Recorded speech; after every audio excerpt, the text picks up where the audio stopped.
Hello बच्चों, कैसे हैं आप सब। आई होप आप लोग बिल्कुल बढ़िया होंगे, बिल्कुल मजे में होंगे। तो भाई लोग, स्वागत है आप लोगों का, बहुत बहुत बहुत बहुत वेलकम हमारी NEET ultimate crash course batch की पहली क्लास में। मेरा नाम है केशव जाजू। सब लोग मुझे जानते होंगे, बहुत सारे बच्चे जानते होंगे, जो नहीं जानते वो अब जान जाएंगे। तो भैया, हम पढ़ाएंगे आपको फिजिकल केमिस्ट्री। हम लोग बैच लॉन्च के टाइम मिले थे, राइट। तो हम पढ़ाएंगे आपको फिजिकल केमिस्ट्री, और आज से हम शुरू करने जा रहे हैं हमारे भौतिक रसायन की जर्नी को हमारे पहले चैप्टर के साथ, जिसका नाम है some basic concepts of chemistry. आसान भाषा में अगर मैं आपको बताऊं तो इसको हम मोल कॉन्सेप्ट भी कहते हैं, मोल संकल्पना भी कहते हैं। ठीक है जी, बहुत बढ़िया बात है। तो हम लोग स्टार्ट करते हैं आज हमारी जर्नी क्रैश कोर्स बैच में मोल कॉन्सेप्ट के साथ। तो भाई, पढ़ाई तो देखो करनी है, पूरे टाइम ही करनी है बैच के अंदर, बट क्योंकि पहली क्लास है तो मैं चाहता हूं थोड़ी कुछ बेसिक इंट्रोडक्टरी बातें भी कर लें, क्योंकि हर टीचर ने आपके साथ करी होंगी तो मैं भी कर ही लेता हूं, राइट। बेटा देखो, सबसे पहली बात, बहुत ही बेसिक बात, आप एक क्रैश कोर्स बैच में आए हैं, मतलब हम कम समय में ज्यादा से ज्यादा कंटेंट कवर करने की कोशिश करेंगे, है ना। पर हां, हमें क्वालिटी भी मेंटेन करनी है। हमें ऐसा नहीं बनाना कि भाई ये क्रैश कोर्स तो बिल्कुल ऐसे हटा सावन की घटा हो गया, है ना। कब आया, कब टॉपिक शुरू हुआ, कब टॉपिक खत्म हुआ, बिल्कुल हवा ही नहीं लगी। नहीं, ऐसा नहीं है। हमारे पास समय कम जरूर है, बट इतना भी कम नहीं है कि हम बिल्कुल ही रैपिड फायर खेल देंगे यहां पे। अदरवाइज बैच का कोई तुक ही नहीं बनता, है ना। ये बैच उन सभी बच्चों के लिए है जिन्होंने अलग अलग यकीन और लक्ष्य के बैचेस ज्वाइन करके देखे, पर उन्हें लगता है कि उनका कहीं ना कहीं बैकलॉग बन गया। वो सभी बच्चे इस बैच में आ सकते हैं और यहां से चीजों को कवर कर सकते हैं। और जो बिल्कुल फ्रेश तैयारी के साथ आए हैं, फ्रेश माइंडसेट के साथ आए हैं कि सर हमें तो जीरो से पढ़ना है, उनके लिए तो भाई ये बैच है ही है, क्योंकि हम पढ़ाएंगे तो बिल्कुल जीरो से, बिल्कुल बेसिक लेवल से। हाँ, मैं ये नहीं बताने वाला हूं कि द्रव्य क्या होता है ना, या द्रव्य क्या होता है, द्रव्य कितने पदार्थ प्रकार का होता है, वो सब नहीं बताऊंगा। क्योंकि भाई इतना तो मैं मान के चलूंगा कि आप 9वीं 10वीं तो कम से कम पास करके आए हो, तो इतना तो आपको पता ही है कि द्रव्य क्या होता है। कोई भी ऐसी चीज जिसे छुआ जा सकता है, जो कोई जगह घेरती है, जिसका कुछ भार होता है, वो सब द्रव्य होता है ना। हम द्रव्य के अलग अलग वो कर लेते हैं, वर्गीकरण कर लेते हैं, ठोस हो जाता है, द्रव हो जाता है, गैस हो जाता है, सॉलिड लिक्विड गैस, है ना। तो ये तो मैंने बता ही दिया बातों बातों में, जो मैं बताने नहीं वाला था, पर ठीक है, कोई बात नहीं। जब सारी बातें हो गई तो भाई एक जनरल बात सुनना, रोज का काम रोज करना। रोज का काम रोज बोले तो मैं जो भी पढ़ाऊं उसका रिवीजन होना कंपलसरी है अगली क्लास शुरू होने से पहले।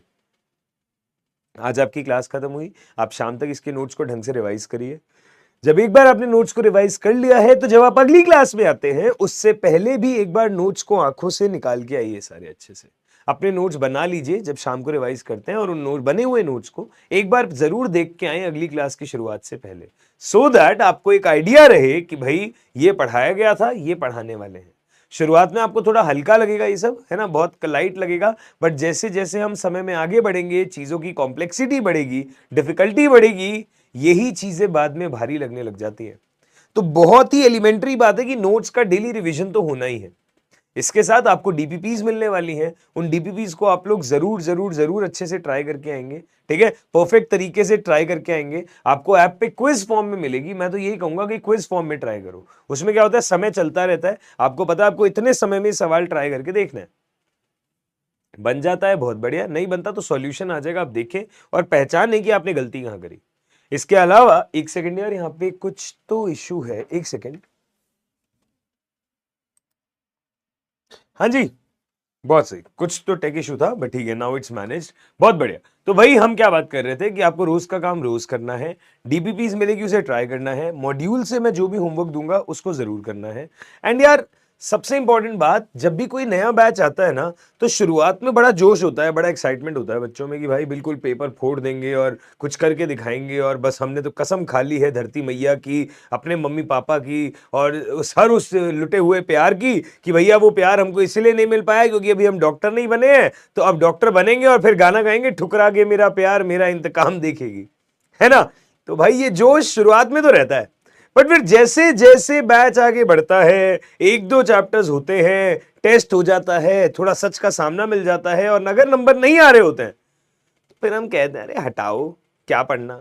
फिर यही बच्चे स्पैमर्स बन जाते हैं, डे वन से कोई स्पैमर नहीं होता। फिर तो कोई भाई वो ठठरी का भरा ही है जो बाहर से आई गया है बैच में खराब करने काम, वो अलग बात है। बाकी डे वन से कोई स्पैमर नहीं बनता। पहले लेक्चर में तो हर बच्चा ही पढ़ने आता है, फिर धीरे धीरे या तो उसका इंटरेस्ट बन जाता है या फिर उसको लग जाता है कि नहीं भाई मेरे काम का तो ये सब नहीं है, तो मैं तो बस बकर काटूंगा यहाँ पे, तो फिर वो टाइम पास करने लग जाता है ना। तो हमें बकर काटने वाला नहीं बनना है, हमें बैच के अंदर सिंसियरिटी से पढ़ना है। बाकी तो देखो यार, तुम सब लोग मैच्योर हो, अगर तुम नीट जैसे एग्जाम की तैयारी कर रहे हो इतने समय से और यहाँ पे एक फाइनल टच देने आए हो, तो तुम्हें इमेच्योर तो मैं नहीं कहूंगा, है ना। तुम्हें अपनी उम्र के हिसाब से इस बात की समझ है कि भाई मैं हिंदी मीडियम बैच का स्टूडेंट हूं और मैं डॉक्टर बनना चाह रहा हूं, और मेरे एक डॉक्टर बनने से मेरे एरिया में जहां मैं रहता हूं, मेरी फैमिली में जहां मैं रहता हूं, कितना कुछ बदल सकता है। अगर ये एहसास तुम लोगों को है तो भाई फिर तो तुम्हें कोई रोक ही नहीं सकता।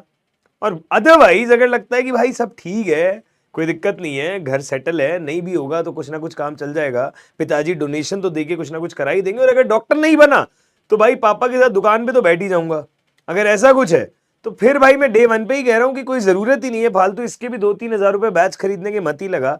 इससे अच्छा तो भाई 2-3 हजार के कपड़े वपड़े खरीद ले, थोड़ा स्टाइल मार लियो, दुकान पे जाएगा, रोज नए कपड़े भी होने चाहिए पहनने के लिए, है ना। सही है। तो हाँ यार, बहुत मतलब मैं बहुत स्पष्ट कहता हूं चीजें, स्पष्ट अगर आपको समझ आए तो बहुत बढ़िया रहेगा यार। एकदम जोश के साथ, एनर्जी के साथ पढ़ना है, बिल्कुल एकदम मेहनत करनी है तरीके से, ताकि जब सिलेक्शन हो जाए ना तो मतलब वो एक वो फीलिंग आएगी, यस मैंने ये करा था, इस वजह से ये मुझे मिला है, ये मेरी मतलब हासिल करी हुई मेहनत है, ये किसी ने मुझे ऐसे विरासत में नहीं दी। ठीक है, बहुत बढ़िया। आइए भाई इसी जोश के साथ, इसी एनर्जी के साथ शुरू करते हैं हमारा आज का लेक्चर नंबर 1। पहली क्लास है, थोड़ा कम कम रखेंगे आज माहौल, थोड़ा माहौल लाइट रखेंगे। अगली क्लास से अच्छे से पूरा तरीके से सब कुछ पढ़ेंगे। ऐसा नहीं है कि आज पढ़ेंगे ही नहीं, आज बिल्कुल पढ़ेंगे, बट आज थोड़ा लाइट पढ़ेंगे। पहली क्लास है, पहला टॉपिक आज जो हम पढ़ने वाले हैं वो हम बातचीत करेंगे अणु परमाणु के बारे में, अणु के बारे में, आयन के बारे में। ठीक है, ये चीजें हैं जो मेरे बहुत काम आने वाली हैं, तो इनके बारे में पहले मैं एक बेसिक सा आइडिया ले लूंगा। आप सबको पता होगा but still, atom, molecule, ion, कुछ बेसिक आइडिया इनके बारे में ले लेंगे। जब ये समझ आ जाएगा तो हम लोग भाई साहब बातचीत शुरू करेंगे मोल के बारे में। इस चैप्टर का आप सिंपल सा मतलब समझो, इस चैप्टर का नाम मोल कॉन्सेप्ट ही होता है। ये तो एनसीईआरटी के हिसाब से हम हेडिंग लेके चलते हैं चैप्टर की, तो जो एनसीईआरटी में लिखी थी हमने वही मान ली। हम बेसिकली पढ़ यहां पे मोल कॉन्सेप्ट रहे हैं, तो हम मोल के बारे में समझेंगे, और जब मोल के बारे में समझ जाएंगे तो थोड़ी सी प्रैक्टिस कर लेंगे, उसके हिसाब से कुछ क्वेश्चन कर लेंगे और बस हमारा काम बन जाएगा। थोड़ी प्रैक्टिस कर लेंगे, कुछ क्वेश्चंस कर लेंगे और हमारा काम बन जाएगा। सही है साहब, बढ़िया है। तो ये आज का एक बेसिक सा प्लान है, समझते हैं, चीजों को ट्राई करते हैं और आगे बढ़ते हैं। ध्यान से देखिएगा, अगर मैं परमाणु, अणु या आयन के बारे में बात करना चाहता हूं तो आइए एक एक करके चीजों को ट्राई करके देखते हैं। परमाणु, अणु या आयन के बारे में बातचीत करना चाहता हूं तो एक एक करके चीजों को ट्राई करते हैं। पहली चीज है परमाणु। पहली चीज क्या है? परमाणु, जिसे इंग्लिश में कहते हैं एटम, जिसे इंग्लिश में हम क्या कहते हैं? एटम।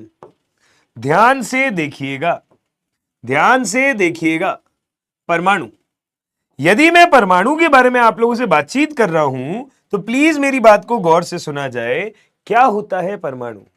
परमाणु द्रव्य की वह सबसे छोटी इकाई है जिससे नीचे आप कुछ भी रासायनिक अभिक्रिया में नहीं ले सकते।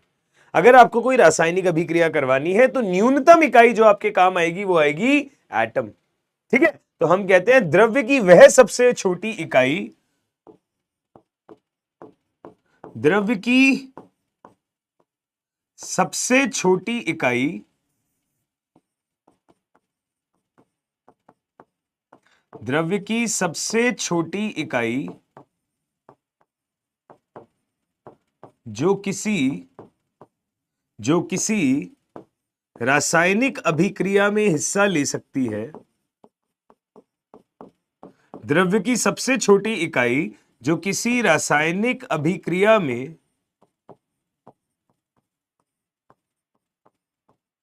हिस्सा लेती है,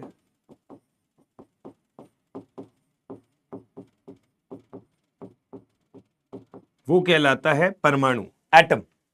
ठीक है, ठीक है जी, बहुत बढ़िया। फॉर एग्जाम्पल मैंने बोल दिया हाइड्रोजन परमाणु हो गया H, कार्बन परमाणु हो गया C, ऑक्सीजन परमाणु हो गया O, नाइट्रोजन परमाणु हो गया N, सल्फर परमाणु हो गया S, एटसेट्रा। अगर परमाणु समझ में आता है तो अगला हो गया अणु। अगला क्या हो गया? अणु। अणु क्या होता है इंग्लिश में? मॉलिक्यूल। अणु क्या हो गया इंग्लिश में? मॉलिक्यूल। क्या होता है अणु? प्लीज ध्यान से देखिएगा। क्या होता है अणु? प्लीज ध्यान से देखिएगा। हम बोलते हैं द्रव्य में सबसे छोटी इकाई तो परमाणु है। परमाणुओं के कॉम्बिनेशन से बनता है अणु। परमाणुओं के कॉम्बिनेशन से, परमाणुओं के कॉम्बिनेशन से अणु बनता है।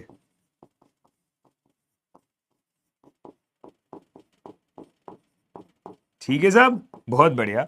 परमाणुओं के कॉम्बिनेशन से क्या बनता है? अणु बनता है। फॉर एग्जाम्पल मेरे पास में हो गया हाइड्रोजन अणु हो गया H2, ऑक्सीजन अणु हो गया O2, नाइट्रोजन अणु हो गया N2, फास्फोरस अणु हो गया P4, इस तरीके का।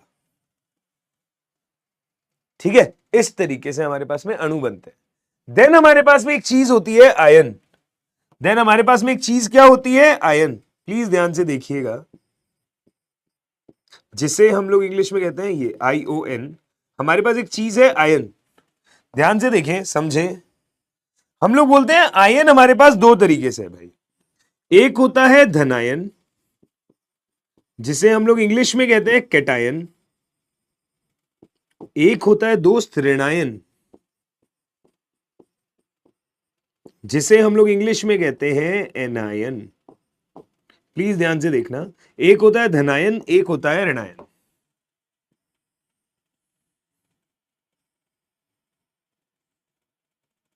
है ना? कैटायन या एनायन की बात करें, धनायन या ऋणायन की बात करें, तो हम क्या बोलेंगे? जब किसी उदासीन परमाणु में से इलेक्ट्रॉन निकाले जाए, जब किसी उदासीन परमाणु में से इलेक्ट्रॉन निकाले जाए तो वो क्या कहलाता है? धनायन। जब किसी उदासीन परमाणु में इलेक्ट्रॉन डाले जाए तो वो क्या कहलाता है? ऋणायन।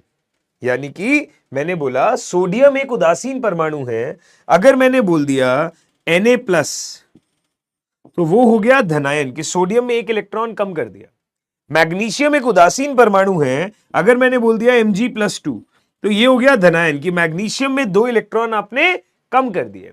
मैंने बोला एल्यूमिनियम एक उदासीन परमाणु है, अगर मैंने लिख दिया Al+3 तो एल्यूमिनियम में मैंने 3 इलेक्ट्रॉन क्या कर दिए? कम कर दिए। ये हो गया धनायन।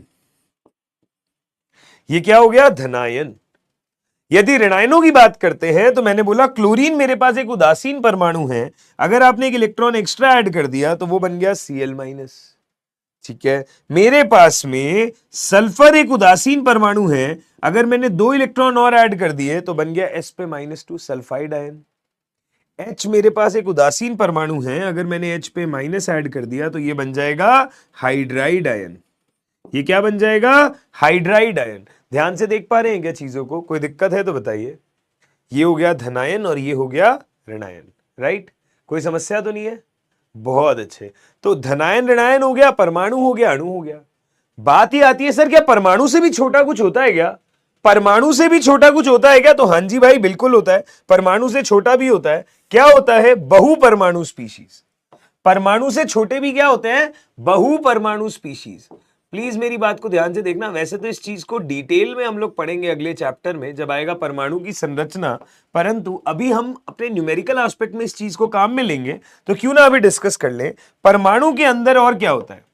तो परमाणु के अंदर बहु परमाणु स्पीशीज होते हैं, जिसे हम कहते हैं इलेक्ट्रॉन, प्रोटॉन, न्यूट्रॉन। इलेक्ट्रॉन ऐसे ही होता है बेटा प्रोटॉन, ऐसे ही होता है बेटा न्यूट्रॉन।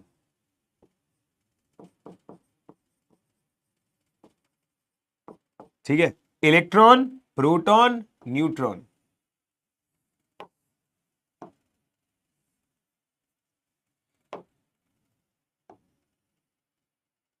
हर साल क्रैश कोर्स का बैच हमारे पास आता ही आता है ना? कभी फिजिकल आ जाती है, कभी इनऑर्गेनिक आ जाती है, कभी ऑर्गेनिक आ जाती है। तो क्रैश कोर्स का बैच तो मतलब जनवरी के आसपास, दिसंबर जनवरी के आसपास घर सा हो गया अब, है ना। हर साल क्रैश कोर्स का बैच आया ही रहता है इस टाइम पे, मेंस में मंजिल और क्रैश कोर्स में ये, और फिर जब ये खत्म होने वाला होगा तब आपके नीट वाला चैनल पे महा मैराथन शुरू हो जाएगी फुल कोर्स की, है ना। तो मजा आएगा आपको करने में। हम बहुत सारे सवाल करेंगे।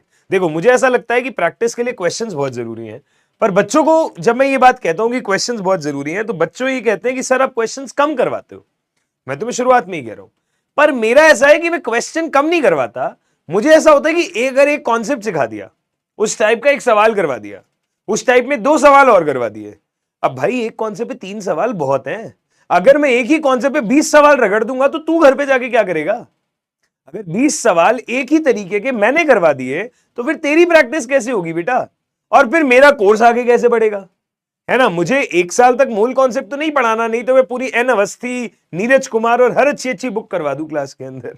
तो प्लीज इस बात को समझे, अपन क्लास में क्वेश्चन उतने ही करते हैं जितने हमारी ड्यूरेशन के हिसाब से ठीक ठाक हो जाए, और हर तरीके का एक एक सवाल हमारे पास हो जाए, ताकि जब आप डीपीपी करें, आप मॉड्यूल करें, सपोज आपको इन सब के बाद भी टाइम मिल जाता है, आप कोई बुक लगाएं, ठीक है, आप पीवाई यूज करें, तो आपको हर सवाल देख के लगना चाहिए हाँ ऐसा सवाल भी आता है, ऐसा सवाल भी करना आता है, ऐसा सवाल भी करना आता है।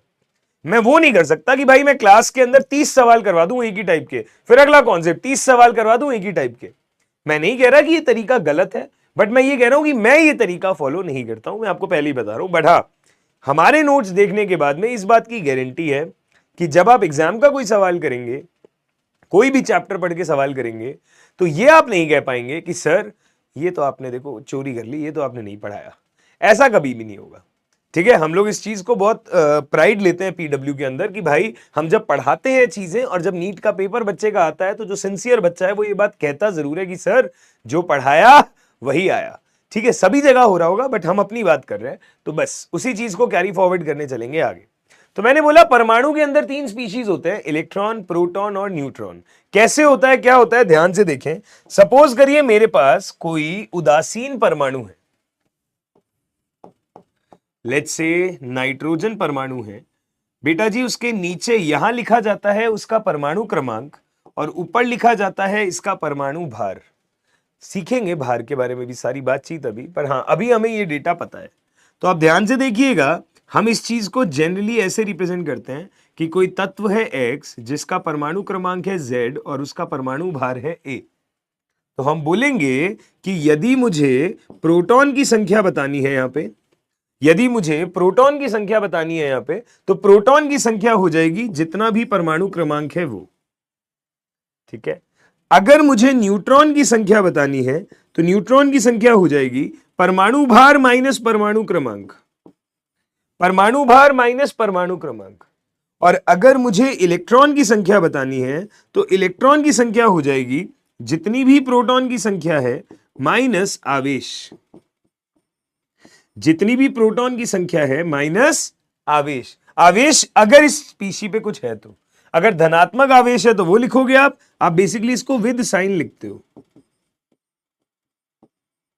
आप बेसिकली इसको कैसे लिखते हो, विद साइन। अगर धनात्मक आवेश है तो एज इट इज वो वैल्यू, अगर ऋणात्मक आवेश है तो एज इट इज वो वैल्यू। आप पुट कर दीजिए, आपका काम बन जाएगा। आप पुट कर दीजिए, आपका काम बन जाएगा। ये मैंने आपको एक जनरलाइज सूत्र दे दिया है।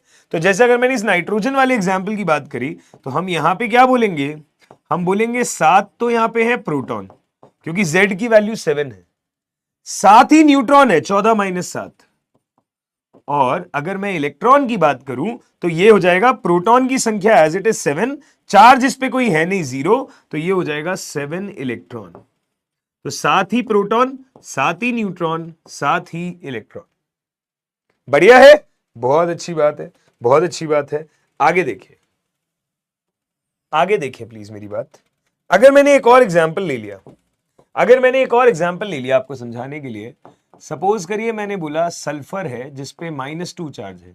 अब आपको पता है सल्फर का परमाणु क्रमांक 16 होता है और परमाणु भार 32 होता है। भाई देखो इतना तो 20 तक तो परमाणु क्रमांक परमाणु भार याद होंगे, है ना। नहीं है तो कर लेना, ये तो 9वीं 10वीं में ही बोल दिया जाता है। तो वो वाली चीज है, इसे सल्फाइड आयन कहते हैं। अगर इसे सल्फाइड आयन कहते हैं तो मैंने बोला इलेक्ट्रॉन, प्रोटॉन, न्यूट्रॉन बता दो, तो तुम बोल दोगे मास्टर प्रोटॉन की संख्या तो हो गई जितने परमाणु क्रमांक है 16, न्यूट्रॉन की संख्या हो गई परमाणु भार माइनस परमाणु क्रमांक 32 माइनस 16 यानी कि 16। और अगर मैंने आपसे बात करी इलेक्ट्रॉन की, तो प्रोटॉन की संख्या माइनस जो भी आवेश है वो as it is with sign -2। तो 16 माइनस ऑफ -2 यानी कि 16 प्लस 2 यानी कि कितने इलेक्ट्रॉन हो गए? 18। 18 इलेक्ट्रॉन, 16 न्यूट्रॉन, 16 प्रोटॉन। देखें ध्यान से, कोई दिक्कत है क्या? सही है, कर लेंगे ऐसा सवाल आएगा तो। अगर मैंने एक और एग्जांपल ले लिया इस तरीके का, एल्यूमिनियम +3। आपको पता है एल्यूमिनियम का परमाणु क्रमांक है 13 और परमाणु भार है 27। ठीक है, एल्यूमिनियम +3 है। अब मैं आपसे कहूं इलेक्ट्रॉन, प्रोटॉन, न्यूट्रॉन बताओ, कैसे बताओगे? हम बोलेंगे प्रोटॉन की संख्या तो सीधा ही भाई, जो Z की वैल्यू होती है 13, न्यूट्रॉन की संख्या हो जाएगी A माइनस Z, 27 माइनस 13 यानी कि 14। और अगर इलेक्ट्रॉन की संख्या की बात करें तो जो भी प्रोटॉन की संख्या है माइनस आवेश विद साइन, तो ये हो जाएगा 10। तो ये हो जाएगा 10, ये हो जाएगा 14, ये हो जाएगा 13। कोई दिक्कत है तो बताएं। बढ़िया है, ठीक है साहब, बहुत अच्छे। अगला एग्जाम्पल देखो, थोड़ा सा लेवल बढ़ाते हैं। मैंने बोला NH4+, मैंने अभी मोल पे डिस्कशन ही शुरू नहीं किया, मैं सिर्फ इलेक्ट्रॉन, प्रोटॉन, न्यूट्रॉन की गणना कर रहा हूं। अमोनियम आयन NH4+, क्या करेंगे इसके अंदर? अब भाई ये तो एक ऐसा आयन आ गया जिसमें एक से ज्यादा परमाणु है ना? तो अब यहां पे करने का तरीका क्या होता है? हम बोलते हैं नाइट्रोजन है 1, हाइड्रोजन है 4 और ओवरऑल पे है प्लस। ठीक है, नाइट्रोजन का परमाणु क्रमांक है 7, परमाणु भार है 14, हाइड्रोजन का परमाणु क्रमांक है 1, परमाणु भार भी है 4 और ओवरऑल पे है 5 प्लस चार्ज। ओवरऑल पे है प्लस चार्ज। तो अब अगर आप यहां पे प्रोटॉन निकालना चाहते हो तो प्रोटॉन की संख्या हो जाएगी दोनों के कुल Z का इफेक्टिव। तो एक नाइट्रोजन है तो 7 प्रोटॉन यहां है और एक ही नाइट्रोजन है, प्लस एक प्रोटॉन यहां है और 4 हाइड्रोजन है, तो हम बोलेंगे 7 + 4, ये हो गए 11 प्रोटॉन। अगर मैंने बात करी यहां पे न्यूट्रॉन की तो हम बोलेंगे 14 में से 7 गए 7, तो यहां पे 7 न्यूट्रॉन है और वो भी 1, प्लस 1 में से 1 गया 0 और इंटू ये है 4, तो कोई फर्क पड़ता नहीं, 0 होते तो 0 ही हो गया, ये वैल्यू हो जाएगी 7 न्यूट्रॉन। और अगर मैंने इलेक्ट्रॉन की बात करी तो हम बोलेंगे जितने प्रोटॉन है एज इट इज माइनस जो ओवरऑल पे चार्ज है विद साइन, तो 11 - 1, ये वैल्यू हो जाएगी 10 इलेक्ट्रॉन। देखना ध्यान से, 11 प्रोटॉन 7 न्यूट्रॉन 10 इलेक्ट्रॉन। ठीक है, 11 प्रोटॉन 7 न्यूट्रॉन 10 इलेक्ट्रॉन। कोई दिक्कत है तो बताएं, कोई समस्या है तो समझाएं। ठीक है, अगर ये आप कर पा रहे हैं तो आपको होमवर्क में देते हैं, आप लोग ट्राई करिएगा, आप लोग होमवर्क में ट्राई करिएगा एक चीज।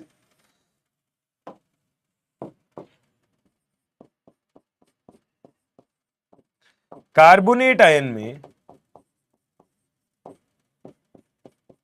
Electron plus proton plus neutron का कुल सम कितना होगा, यह आपको बताना है। ट्राई करिएगा, कार्बोनेट आयन में इलेक्ट्रॉन, प्रोटॉन, न्यूट्रॉन का कुल सम कितना होगा वो हमको बताना है। ध्यान से देखिएगा, सही है, ध्यान से देखिएगा, कोई दिक्कत है तो बताइएगा। बढ़िया, बहुत अच्छे, बहुत अच्छे। आगे बात करते हैं। यहां तक अगर सब कुछ समझ आ गया, इलेक्ट्रॉन, प्रोटॉन, न्यूट्रॉन के बारे में बात अगर आपको समझ में आती है तो चीजों को थोड़ा आगे बढ़ाते हैं। और अगली चीज जो मुझे डिस्कस करनी है वो है बेटा मोल। अगली चीज जो मुझे डिस्कस करनी है वो है भाई मोल का डिस्कशन। जो मेरा पूरा चैप्टर जिस पे आधारित है, इस चीज का नाम है मोल।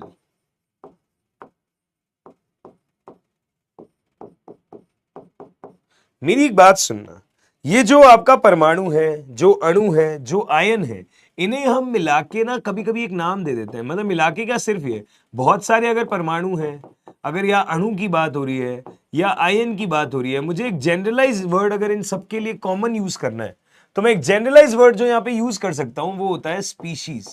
क्योंकि अब मैं इस वर्ड को बहुत बोलूंगा और बच्चे कहते हैं सर स्पीशीज क्या होता है। तो बेटा जी, अगर मुझे परमाणु के बारे में सिर्फ बात करनी है या सिर्फ अणुओं के बारे में बात करनी है, आयन के बारे में बात करनी है, या इनको कंबाइन करके बात करनी है, या बेसिकली इनके बारे में अगर कुछ भी डिस्कशन करना है तो मैं एक जनरल वर्ड यूज करता हूं स्पीशीज। क्योंकि या तो फिर मैं परमाणु के लिए अलग डिफाइन करूंगा, अणु के लिए अलग डिफाइन करूंगा, आयन के लिए अलग डिफाइन करूंगा, ऐसा नहीं करने वाला। मैं तो एक कॉमन यूज करूंगा डेफिनेशन स्पीशीज। वो उसमें आप अपने आप समझ लेना कि वही परमाणु के लिए है, वही अणु के लिए है, वही आयन के लिए है।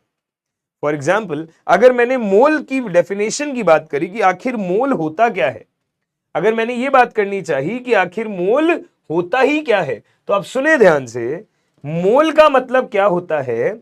एक मोल का मतलब होता है, पहली बात तो मोल एक यूनिट है केमिस्ट्री की, फिजिकल केमिस्ट्री पूरी की पूरी। आज पहले चैप्टर से लेके 12वीं के आखिरी चैप्टर तक जो भी हम डिस्कस करेंगे, फिजिकल केमिस्ट्री में बिना मोल के गुजारा ही नहीं है ना। कोई चलदा ना चाह रहा है, मोल के बिना ना गुजारा है। सही है, वो गाना बहुत चल रहा है ना आजकल, तो बस वहां पे वो तेरे बिना ना गुजारा है। हमारा फिजिकल केमिस्ट्री में मोल के बिना कोई गुजारा नहीं है। अगर मोल के बिना गुजारा नहीं है तो मोल के साथ दोस्ती होनी बहुत जरूरी है, और यहीं पे मैक्सिमम जनता हार जाती है। वो कहते हैं सर मोल ही तो नहीं आता।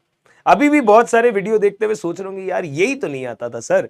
तो बस कोई बात नहीं, अभी तक जितने भी तुम्हारे रिश्ते इसके साथ खराब रहे हो, हमारा पूरा प्रयास रहेगा कि तुम्हारे मोल के साथ में रिश्ते मधुर हो जाए आज की क्लास के बाद, और आने वाली क्लासों में और बढ़िया घनिष्ठ हो जाए, ताकि तुम एकदम तत्पर हो जाओ एक दूसरे के।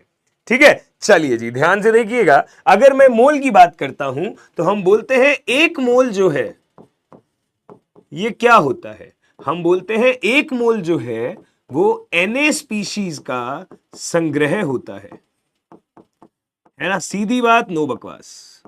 एक मोल जो होता है साहब Na स्पीशीज का संग्रह होता है। सर सीधी बात नो बकवास तो ठीक है, बट ये Na क्या है? तो भाई ये जो Na है, Na का मतलब होता है एवोगैड्रो नंबर।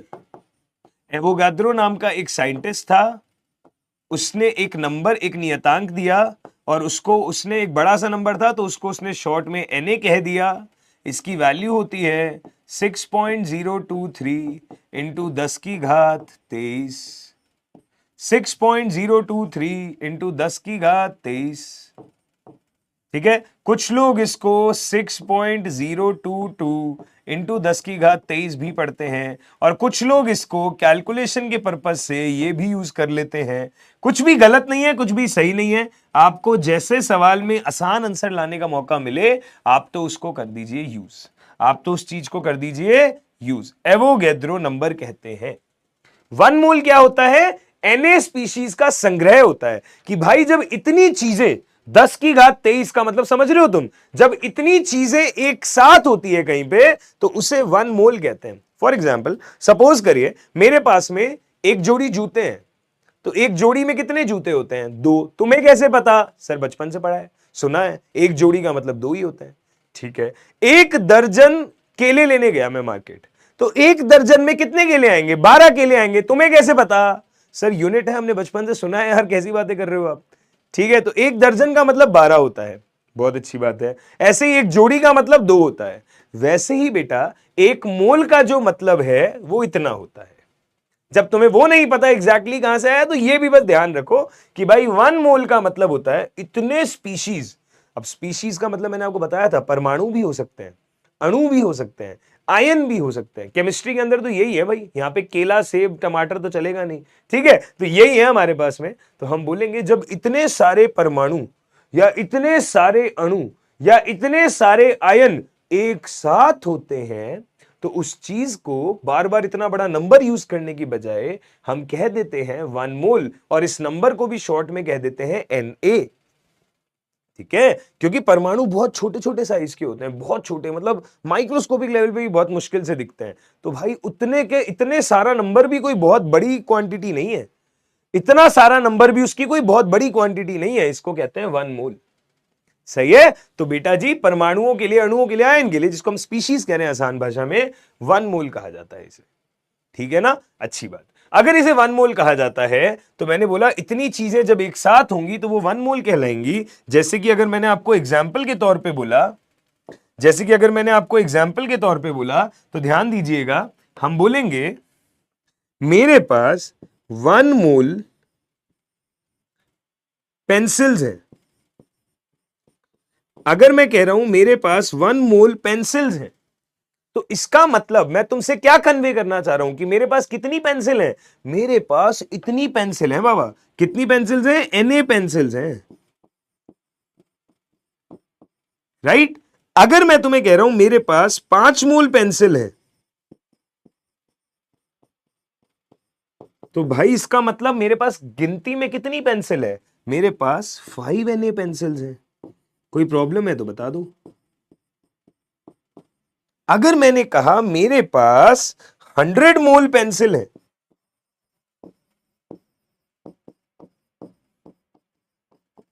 तो यानी कि मेरे पास कितनी पेंसिल्स हो गई? 100 Na पेंसिल्स हो गई। बात समझ रहे हो क्या? बात समझ रहे हो क्या? कोई दिक्कत तो नहीं है भाई? क्या हम साथ साथ हैं? भाई देखो मेरी फेमस लाइन है, शायद तुमने सुनी हो, नहीं सुनी तो अब सुनी लो। जब कक्षा शुरू होती है तो जनता को मैं कहता हूं हाउस द जोश, जनता कहती है हाय सर। मैं कहता हूं हम साथ साथ हैं क्या? जनता कहती है हां जी हम साथ साथ हैं। पर जैसे जैसे समय बीतता है, हम भाई मन में विचार आता है कभी ये क्लास खत्म होगी, तो फिर हो जाते हैं सर हम आपके हैं कौन। तो कृपया हम आपके हैं कौन वाली स्थिति में ना जाएं, हम साथ साथ में ही रहें ताकि हम चीजों को अच्छे से कवर कर पाए। ठीक है, तो मैंने बोला जैसे 1 मोल पेंसिल, ऐसे मैंने कह दिया अगर मेरे पास 1 मोल टी शर्ट्स हैं तो कितनी टी शर्ट्स हैं? Na टी शर्ट्स हैं। अगर मैंने कह दिया 100 मोल टी शर्ट्स हैं तो कितनी टी शर्ट्स हैं? 100 Na टी शर्ट्स हैं। यही तो बात हम करना चाह रहे हैं, तो ये बात होती है। तो भैया अगर इस तरीके से मैंने आपको ये कह दिया, अगर मैंने इस तरीके से मैंने आपको परमाणुओं के टर्म्स में, अणुओं के टर्म्स में अगर बात करनी चाहिए, तो सपोज करिए मैंने बोला मेरे पास है 1 मोल ऑक्सीजन परमाणु, तो इसका मतलब मेरे पास कितने ऑक्सीजन परमाणु हैं दोस्त? Na ऑक्सीजन परमाणु है। इसमें क्या है ना जी? कोई डिस्कशन ही नहीं है इस बात का, तो आसान है, काउंट तो आप बता ही सकते हो। अगर मैंने बोला मेरे पास है 5 मोल ऑक्सीजन परमाणु, तो फिर कितने परमाणु है जी? भाई बहुत आसान है सर, 1 मोल में Na है तो 5 मोल में 5 Na हो गए। 5 Na ऑक्सीजन परमाणु है सर, कोई दिक्कत नहीं है, ये भी हम बता ही सकते हैं। अगर मैंने बोला मेरे पास है 20 मोल ऑक्सीजन परमाणु, तब 20 मोल ऑक्सीजन परमाणु, तो इसका मतलब मेरे पास में है 20 Na ऑक्सीजन परमाणु, राइट। मेरे पास है 20 Na ऑक्सीजन परमाणु, है ना साहब? बहुत बढ़िया, इस तरीके से मेरा काम चल रहा है। अगर मैंने बोल दिया मेरे पास N मोल ऑक्सीजन परमाणु हैं, तो कितने ऑक्सीजन परमाणु होंगे प्लीज बताएं। अगर मैंने बोला मेरे पास N मोल ऑक्सीजन परमाणु हैं, तो कितने ऑक्सीजन परमाणु होंगे मेरे पास बताइए। भाई सिंपल है, 1 मोल था तो Na, 5 मोल था तो 5 Na, 20 मोल था तो 20 Na, N मोल है तो कितने Na हो जाएंगे भैया? N into Na। कितने हो जाएंगे? N इंटू Na ऑक्सीजन परमाणु। मतलब अगर आपको ऑक्सीजन परमाणुओं की मैं संख्या पूछ लूं तो संख्या कितनी आ गई? N into Na। और यहीं से बातों ही बातों में हमने एक जनरल फॉर्मूला बना लिया कि अगर आपको किसी भी स्पीशीज की संख्या निकालनी हो तो वो क्या हो जाती है? उस स्पीशीज के मोल्स इंटू Na। अगर आपको किसी स्पीशीज की संख्या निकालनी हो तो वो क्या हो जाती है? उस स्पीशीज के मोल इंटू Na।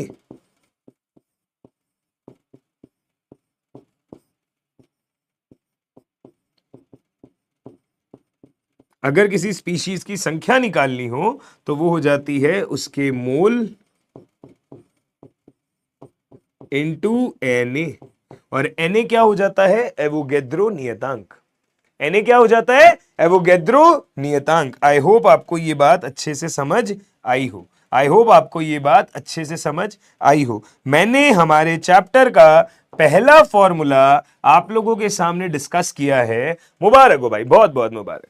समझ आई क्या बात? मतलब अगर आपको किसी भी परमाणु की या किसी भी अणु की या किसी भी आयन की संख्या निकालनी है तो आपको कुछ भी नहीं करना, उसके जितने भी मोल हैं उसको एवोगैड्रो नियतांक से मल्टीप्लाई कर दो, उतनी संख्या आ जाएगी। या फिर अगर वो आपसे घुमा के सवाल पूछता है, वो आपको संख्या दे दे और वो आपसे मोल पूछ ले, तो कितना मुश्किल हो जाएगा भाई। कैसे करोगे यार? है भाई, कितना मुश्किल हो जाएगा, है ना? देखो अगर उसने आपको संख्या दे दी और आपसे मोल पूछ दिए भैया, तो आपको क्या करना पड़ेगा ना? आपको संख्या को Na से डिवाइड करना पड़ेगा। ये तो अपने को आता ही नहीं है यार, ये तो अपने को ज्ञान ही नहीं है, अपन ये तो कैसे ही कर पाएंगे, है ना? अबे यार मास्टर क्यों मजे ले रहा है? तुझे क्या हम नर्सरी के बच्चे लग रहे हैं? भाई देखो अभी तुम्हें बिल्कुल ये बात एकदम पागल सी लग रही होगी कि क्या हम नर्सरी के बच्चे हैं, बट मैं तुम्हें बता रहा हूं मम्मी कसम, जब सवाल आ जाता है ना तब बच्चा कह देता है सर संख्या दे दी थी कैसे मूल बताते। क्योंकि पेपर के अंदर दिमाग में इतना प्रेशर होता है कि इतनी बेसिक लेवल की चीजें भी हम गलत कर देते हैं। तो प्लीज कोई भी सवाल छोटा नहीं होता, क्योंकि हर सवाल तुम्हें +4 दिला के जाएगा। तो कोई सवाल कितना भी टुच्चा क्यों ना हो, कोई सवाल कितना भी तगड़ा क्यों ना हो, अगर वो नीट के पेपर में आ गया है तो उसकी औकात बिल्कुल सेम हो गई है। क्योंकि टुच्चा वाला सही करोगे तब भी 4 ही मिलेंगे, तगड़ा वाला सही करोगे तब भी 4 ही मिलेंगे। तो भाई इसीलिए कहते हैं कि पेपर से पहले इतनी प्रैक्टिस हो जानी चाहिए, और वो समय लगा लगा के, जो मैं डीपीपी कह रहा हूं, वो इतनी प्रैक्टिस हो जानी चाहिए ताकि तुम्हें सवाल चुनना आ जाए, चूज करना आ जाए कि भाई इतने टाइम में कौन सा सवाल मैं पहले कर लूं और कौन सा सवाल मैं बाद में करूं। पता चला किसी तगड़े सवाल में इतना समय लगा दिया कि जो टुच्चा सवाल था वो जब करने का समय आया तो समय ही नहीं बचा, और जबकि वो हमको आता था और वो 2-3 स्टेप्स में हो जाता, कहां 10 स्टेप में लगे पड़े। राइट तो क्वेश्चन को सिर्फ करना और 4 नंबर हासिल करना तुम्हारी जीत नहीं है, ज्यादा सवाल करना और 4 नंबर हासिल करना तुम्हारी जीत है, नेगेटिव अवॉइड करवाना तुम्हारी जीत है, सही क्वेश्चंस का सिलेक्शन करना कि भाई ये अपन पहले राउंड में करेंगे, फिर ये अपन उसके बाद ट्राई करेंगे, और ये वो है जो मेरे को आते होंगे तो मैं देख लूंगा, नहीं तो मैं लास्ट में देखूंगा, पहले जितने आते हैं फिजिक्स केमिस्ट्री बायो में सारे निपटा दूं। समझ रहे हो बात? तो क्वेश्चन का सिलेक्शन बहुत जरूरी है, और ये चीजें अभी लगती हैं आसान सी, बाद में खराब कर देती है मामला। ठीक है, क्लियर है, बढ़िया। तो ये चीज मैंने आप लोगों से डिस्कस करी, दोनों फॉर्मुलेज आपसे डिस्कस किए, इसको ट्राई करके देखते हैं, है ना। क्वेश्चन देखते हैं इसके ऊपर। अगर हम क्वेश्चन देखेंगे तो आपको आई गेस ज्यादा बेहतर अंदाजा लग पाएगा। एनए की वैल्यू जब तक ना रखें जब तक सवाल ने एनए के अलावा वो 10 की घात में आंसर ना पूछा हो। अगर 10 की घात में पूछा है तो फिर आपको एनए की वैल्यू 6.02 इंटू 10 की घात 23 या 6 इंटू 10 की घात 23, जो आपको कैलकुलेशन वाइज इजी लगता है वो ट्राई कर सकते हैं। ठीक है, जैसे मैं क्वेश्चन की बात करता हूं, मैंने बोला 5 मोल क्लोरीन अणु में या 5 मोल क्लोरीन गैस में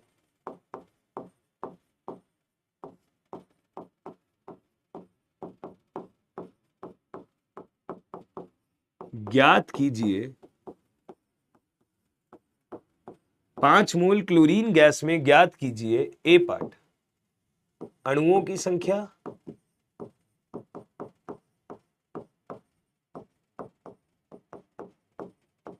और बी पार्ट परमाणुओं की संख्या। ए पार्ट है अणुओं की संख्या और बी पार्ट है परमाणुओं की संख्या। प्लीज ध्यान से देखें चीजों को।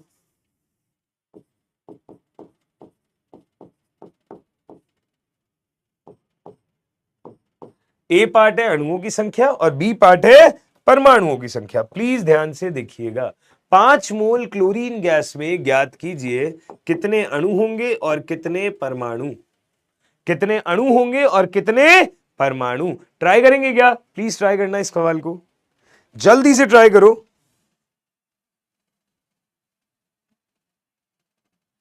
यस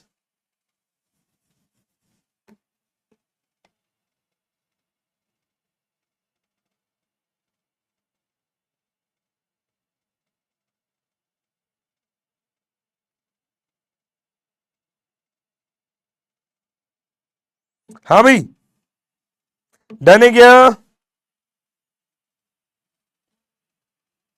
ठीक है जी, बहुत सही। चलिए आगे बात करते हैं।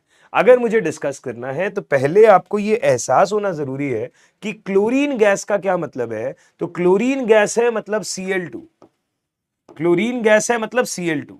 अगर क्लोरीन गैस है Cl2 तो बेटा जी आपको यह बात पहले तो पता चल गई कि क्लोरीन गैस क्लोरीन अणु की फॉर्म में रहती है, परमाणु की फॉर्म में नहीं। यह बात पता थी तो बहुत अच्छी बात है, नहीं पता थी तो अब ध्यान रखना, क्लोरीन गैस हमेशा क्लोरीन अणु की फॉर्म में रहती है Cl2। अब अगर ये चीज है तो मेरे पास में सवाल कह रहा है क्लोरीन गैस के मोल कितने हैं? 5। तो एक अणु के मोल मुझे 5 मोल दिए हुए हैं, तो उसकी संख्या नहीं बता सकता क्या मैं? भाई कितना आसान है, संख्या क्या हो जाती है, जितने मोल हैं उसको Na से मल्टीप्लाई कर दो।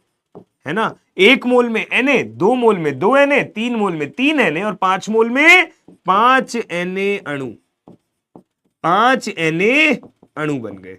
कोई दिक्कत, कोई समस्या, कोई परेशानी, प्लीज देखें ध्यान से। कोई दिक्कत, कोई समस्या, कोई परेशानी, प्लीज देखें ध्यान से। ए पार्ट हो गया ये। आइए बी पार्ट की बात करते हैं। बी पार्ट की बात करते हैं। यदि हम बी पार्ट की बात करेंगे तो हमें बतानी है परमाणुओं की संख्या। क्या बतानी है? परमाणुओं की संख्या। अब यहां थोड़ा दिमाग लगाना पड़ता है। हमें यह दिखाई दे रहा है कि एक क्लोरीन के अणु में, हमें यह साफ साफ दिखाई दे रहा है कि एक क्लोरीन के अणु में हमारे पास 2 क्लोरीन के परमाणु हैं। एक क्लोरीन के अणु में कितने परमाणु हैं? 2। भाई एक क्लोरीन का अणु कितने परमाणुओं से मिलकर बना है? 2 क्लोरीन के परमाणुओं से मिलकर बना है दोस्त। अगर 2 क्लोरीन के परमाणु से मिलकर बना है तो भैया आपको समझ में आता है क्या? भाई एक डेयरी मिल्क अगर 2 रुपए की आ रही है तो 5 Na डेयरी मिल्क कितने की आएगी? 10 Na की। दिस इंटू 2 वही क्या है। एक अणु में अगर 2 परमाणु हैं तो 5 Na अणुओं में, 5 Na अणुओं में कितने परमाणु होंगे? तो हम बोल देंगे 2 इंटू 5 Na परमाणु।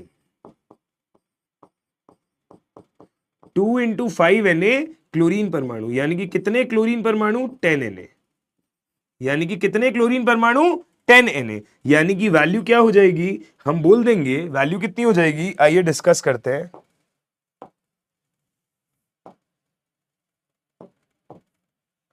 हम बोल देंगे वैल्यू हो जाएगी आपके पास 10 Na का मतलब है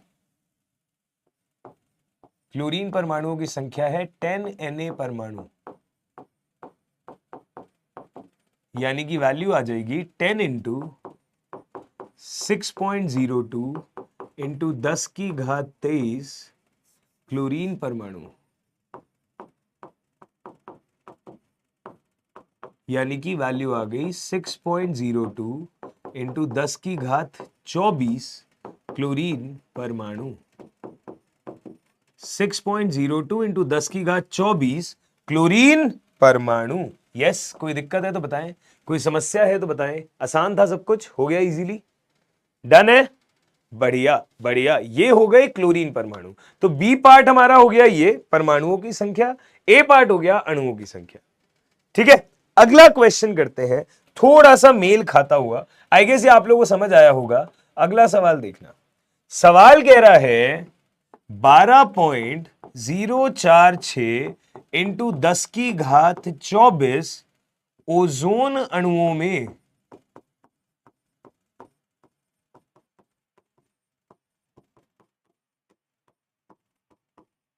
ओजोन के कितने मोल होंगे?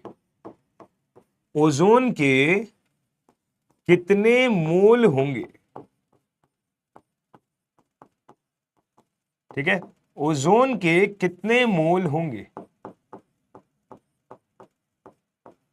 ये हमको बताना है। अगर ये मुझको बताना है तो मैं कैसे बताऊंगा, प्लीज ध्यान से देखिएगा। 12.046 इंटू 10 की घात 24 ओजोन अणुओं में ओजोन के मोल कितने होंगे, ये मुझे बताना है। तो अगर मुझे ओजोन के अणुओं की संख्या पता है तो यार देखो, सवाल करने के लिए सबसे इंपॉर्टेंट है कि तुमको ओजोन का फॉर्मूला आना चाहिए। इतना वो तुमसे एक्सपेक्ट करेगा कि तुम्हें ओजोन का फॉर्मूला पता हो। अगर तुम्हें ओजोन का फॉर्मूला पता है तो ओजोन अणु हो गए O3। O3 की संख्या कितनी हो गई? 12.046 इंटू 10 की घात 24। अब आप मजे से देखें, ये चीज आपको कैसे दी है? नंबर में दी है, Na के टर्म्स में नहीं दी। तो आपको नंबर ही रखना पड़ेगा, यहां Na से काम नहीं चलेगा। अगर ये संख्या है और अपने से क्या पूछे है? मोल। तो भाई एक सिंपल सी बात है, हमने तो एक फॉर्मूला सीखा था। अगर संख्या दी हो तो कुछ नहीं करना भाई, Na को डिवाइड में ले जाएंगे, संख्या अपॉन Na कर देंगे, मोल आ जाएंगे। तो भाई अगर संख्या अपॉन Na कर दोगे तो आप बोलोगे कि सर O3 के मोल्स हो जाएंगे O3 के अणुओं की संख्या डिवाइडेड बाय Na, यानी कि O3 के अणु हो गए 12.046 इंटू 10 की घात 24 डिवाइडेड बाय Na बोले तो 6.02 इंटू 10 की घात 23, है ना। अगर ये चीज हमने करी तो आप देखिए, इससे तो ये पूरा पूरा 6.023 है, ये पूरा पूरा 2 टाइम्स कट रहा है। और ये 10 की घात 23 है, ये इससे कटेगी 10 टाइम्स, तो हमारे पास वैल्यू आ जाएगी 20 मोल। हमारे पास में कितने मोल आ जाएंगे बाबा? 20 मोल। ध्यान से देखें, ओजोन के मोल हो गए 20। ओजोन के मोल कितने हो गए? 20। क्लियर है? आसान है? कर लिया इस तरीके से क्वेश्चन? बढ़िया, ठीक है भाई। अगर ये भी कर लिया, ये भी कर लिया, तो आइए एक सवाल और करते हैं।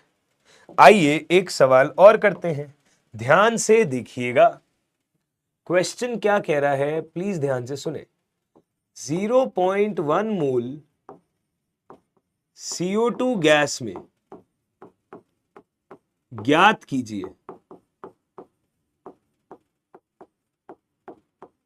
0.1 मोल CO2 गैस में ज्ञात कीजिए। पहला पार्ट CO2 के अणुओं की संख्या, दूसरा पार्ट कार्बन परमाणुओं की संख्या, तीसरा पार्ट ऑक्सीजन परमाणुओं की संख्या, आखिरी पार्ट कुल परमाणुओं की संख्या।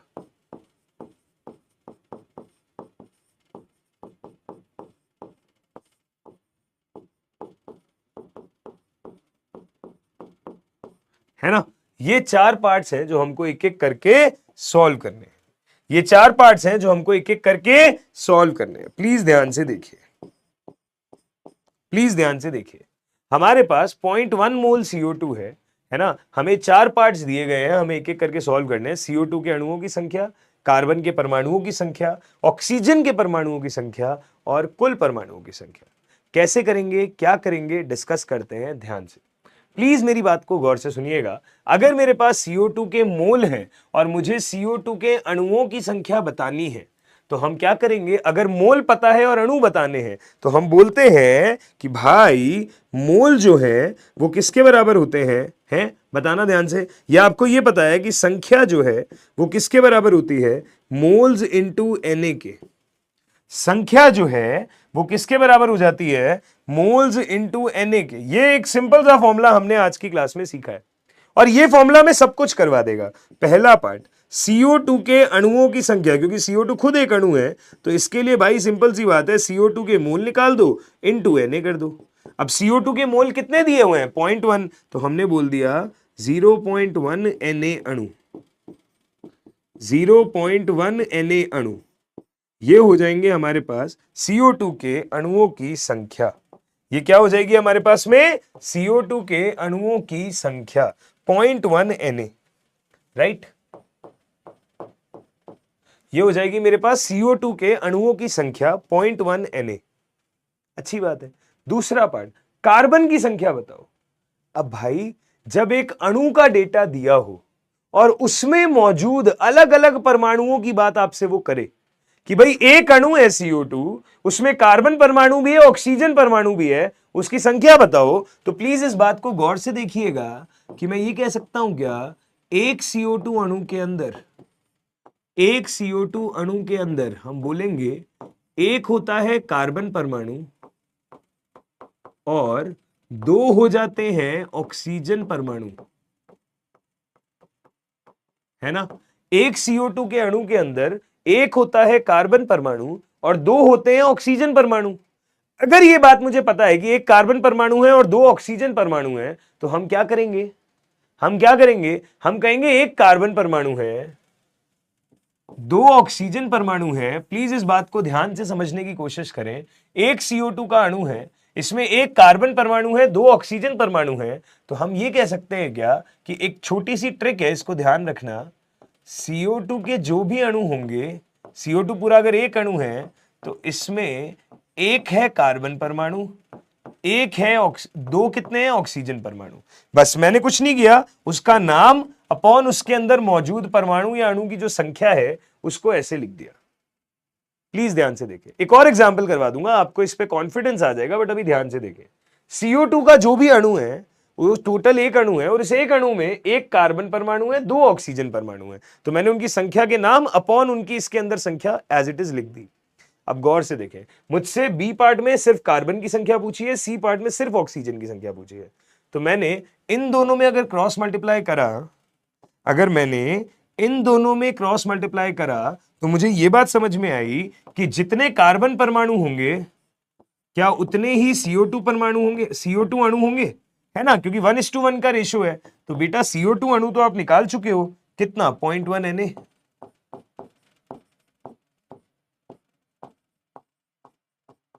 0.1 Na परमाणु, राइट। अगला देखो, अगर मुझे ऑक्सीजन परमाणु की संख्या बतानी है तो वो क्या हो जाएगा, इसमें और इसमें क्रॉस मल्टीप्लाई, मतलब इसमें और इसमें हम लोग कंपैरिजन कर देंगे। अगर इन दोनों में कंपैरिजन हो जाएगा तो हम बोलेंगे ऑक्सीजन परमाणुओं की संख्या हो जाएगी 2 टाइम्स CO2 अणुओं की संख्या, ठीक है। CO2 अणु कितने हैं, 0.1 Na, तो 2 टाइम्स अगर हम करेंगे तो वैल्यू हो जाएगी ये।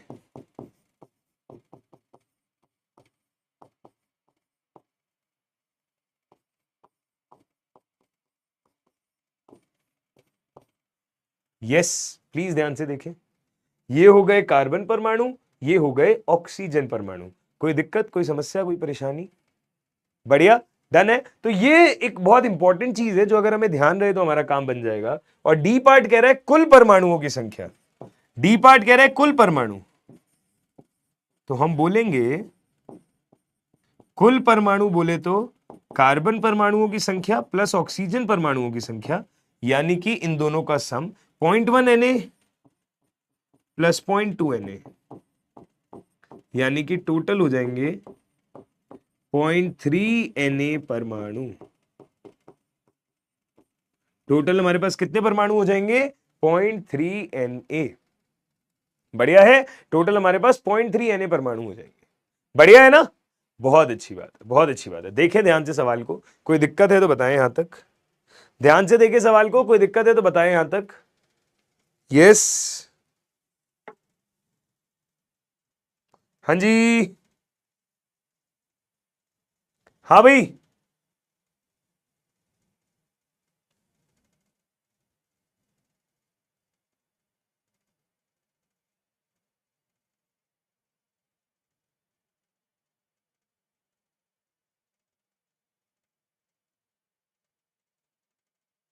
देखो भाई ध्यान से, कोई दिक्कत है तो बताओ।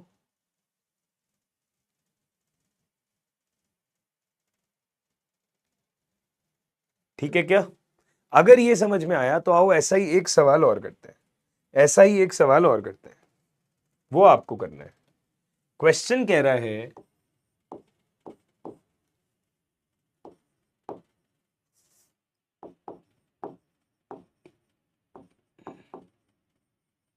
5 मोल ग्लूकोज में कार्बन परमाणुओं की संख्या, हाइड्रोजन परमाणुओं की संख्या और सी पार्ट ऑक्सीजन परमाणुओं की संख्या बताइए। ये क्वेश्चन है। 5 मोल ग्लूकोज में कितने कार्बन परमाणु हैं, कितने हाइड्रोजन परमाणु हैं, कितने ऑक्सीजन परमाणु हैं, ये आपको बताना है। वीडियो को पॉज करके ट्राई करें प्लीज, वीडियो को पॉज करके ट्राई करें प्लीज। आई गेस आपने ट्राई करके देखा होगा। तो जिनके जो भी आंसर्स आए हैं मैच करना भी मेरे साथ में। सबसे पहले ग्लूकोज का सूत्र आना जरूरी है। तो ग्लूकोज होता है C6H12O6। इसमें 6 तो होते हैं कार्बन, 12 होते हैं हाइड्रोजन और 6 होते हैं ऑक्सीजन, राइट। 6 कार्बन होते हैं, 12 हाइड्रोजन होते हैं, 6 ऑक्सीजन होते हैं।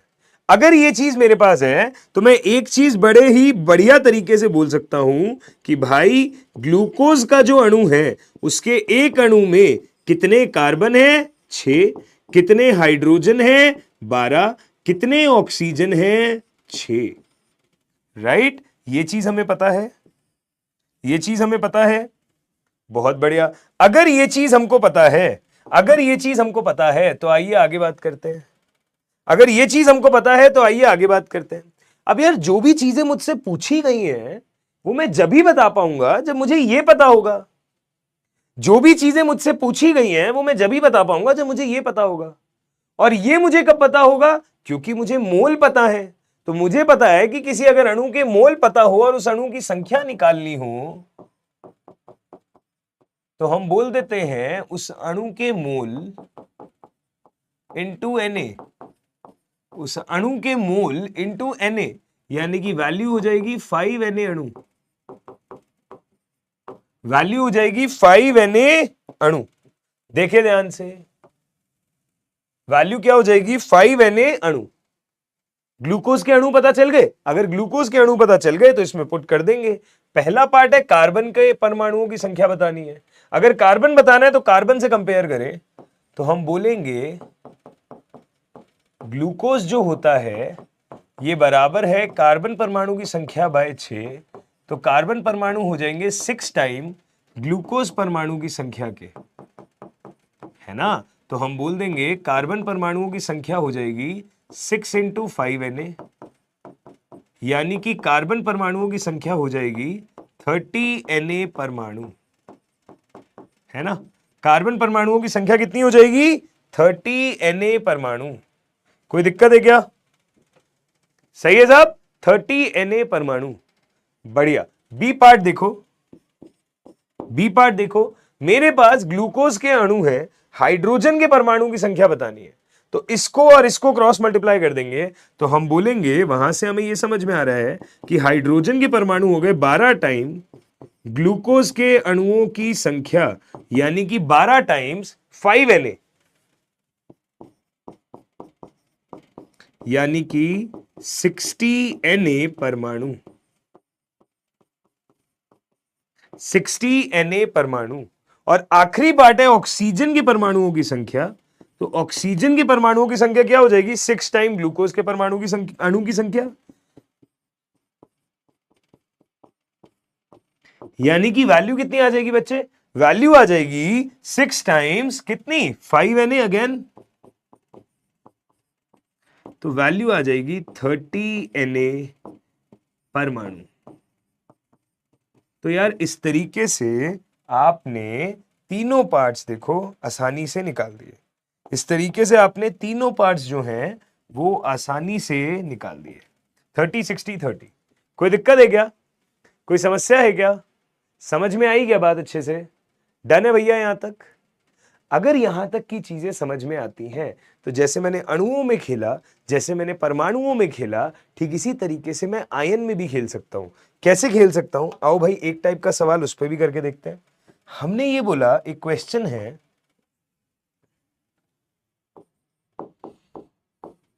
3.01 इंटू 10 की घात 22, ठीक है, 3.01 इंटू 10 की घात 22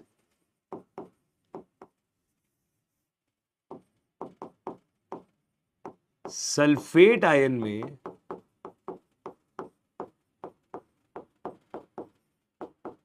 ज्ञात कीजिए, सल्फेट आयन में ज्ञात कीजिए। ऑप्शन पहला, मतलब ऑप्शन क्या है, क्वेश्चन है पहला, सल्फेट आयन के मोल्स, मैंने फॉर्मूला खुद ही बता दिया, सल्फर के मोल्स, ऑक्सीजन के मोल्स, यहां पे बोल देता हूं सल्फर के परमाणु, ऑक्सीजन के परमाणु। ये हमारा सवाल है। अब आप ध्यान से समझें इस क्वेश्चन को, ध्यान से समझें इस क्वेश्चन को। मुझे ये पता है एक रूल कि भाई अगर मेरे पास में कोई भी अणु, परमाणु या आयन है तो इसके पूरे में सल्फर कितना है 1 और ऑक्सीजन कितने हैं 4। मुझे आवेश से कोई मतलब नहीं है। ये बात आप देख सकते हो क्या? अगर ये देख सकते हो तो इन सारों के नंबरों का रेशो है ये। अब नंबर को मैं मोल इंटू Na कर सकता हूं क्या? किसी की भी जो संख्या मुझे दी जाती है उससे मैं मोल के टर्म्स में ये लिख सकता हूं ना, संख्या को मोल इंटू Na। अगर मैं संख्या को मोल इंटू Na लिख सकता हूं दोस्त, तो ध्यान से देखना, यहां पे अगर इस संख्या वाले फॉर्मूले से मैं मोल वाला फॉर्मूला बनाने की कोशिश करूं तो मैंने यहां लिख दिया सल्फेट के मोल इंटू Na बाय 1, ये बराबर हो गए सल्फर के mole into Na by 1 upon oxygen के मोल इंटू Na बाय 4। ये देख रहे हो आप? और आपको एक बात बहुत क्लियरली दिखाई दे रही होगी कि Na तो सभी में कॉमन है, तो ये कैंसिल हो जाएगा। अगर ये कैंसिल हो जाएगा तो हमारे पास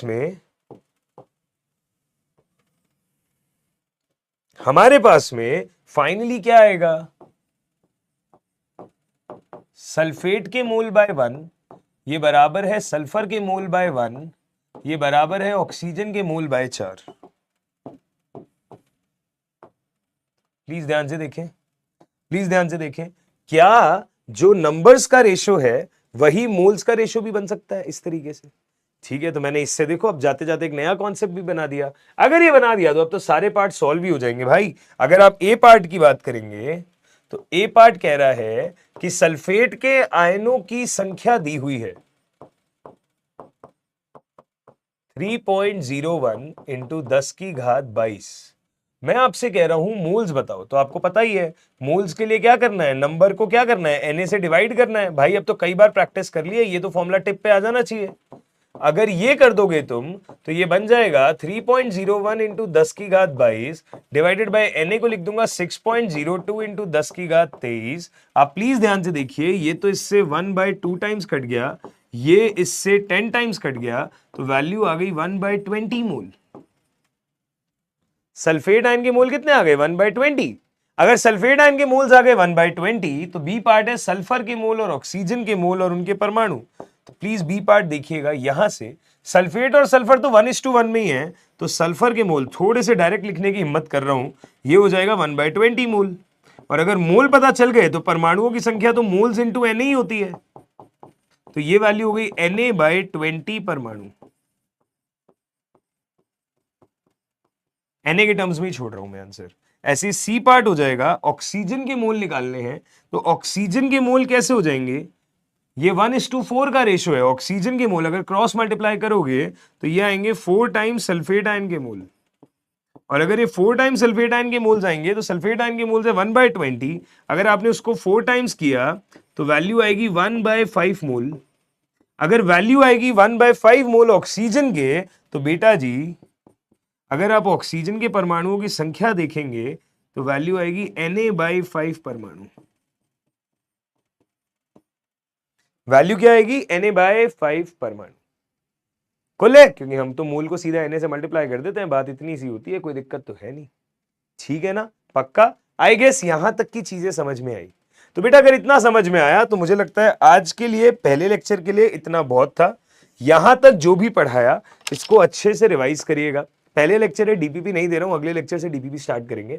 ठीक है, अच्छे से रिवाइज करिएगा, हर क्वेश्चन को रफ कॉपी में खुद से ट्राई करिएगा, और जो भी फीडबैक हो मुझे कमेंट्स में बताते जाइएगा। ठीक है, अच्छे से पढ़ो, ध्यान रखो। Thank you so much, take care, मिलते हैं नेक्स्ट क्लास में, बाय बाय।